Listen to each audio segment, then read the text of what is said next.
பாக்குறீங்க? தெளிவா விஜய் ஒரு சந்தர்ப்பவாத அரசியல்வாதிங்கிறது எனக்கு நல்லாவே தெரியும்.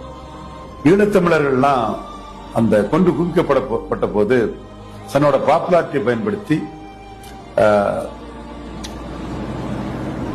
ராகுல் காந்தி அவர்கிட்ட போய் ஒரு ராஜ்யசபா சீட்டு கேட்ட ஒரு விஜய் மறுக்க முடியுமா? ஜான் ஆரோக்கியசாமியால மறுக்க முடியுமா? ஆதவர்ஜுனாவால? மற்றவங்களை குறை சொல்றீங்களே, உங்களால இதை மறுக்க முடியுமா? நீங்க விஜய்க்கு பின்னாடி தானே இருக்கிறீங்க. ஈழத்தமிழர்கள் கொண்டு குவிக்கப்பட்ட போது இது ஜான் ஆரோக்கியசாமி நாயுடுகாருக்கும் ஆதவ் ரெட்டிகாருக்கும் இது ஒரு பெரிய மேட்டர் இல்லையோ, அதனால அவங்களுக்கு ஒரு பெரிய பிரச்சனை இல்லைன்னு கருதுறாங்களோ? ஒரு மனிதாபமான அடிப்படையில் கூட நம்ம எடுத்து பார்ப்போம். தமிழங்கிறத விட விடுங்க. அந்த டைம்ல இவர் சுயநலமா ஒரு ராஜ்யசபாக்கா போய் நிக்கல ராகுல் காந்தி கிட்ட. வரலாறு தானே. ராகுல் காந்தி என்ன சொன்னாரு? ராஜ்யசபாலாம் கிடைக்கக்கூடிய அளவுக்கு உங்களுக்கு நீங்க ஒர்த்து இல்ல, கட்சியில சேருங்க, இளைஞர் காங்கிரஸ் தலைவர் பதவி தரலாம்னா நீங்க 35 வயசு தாண்டிட்டீங்க, அதனால தர முடியாதுன்னாரு. நல்ல செய்தி வரும்னு சொன்னாரு தினமலர் பத்திரிகையில ஐயா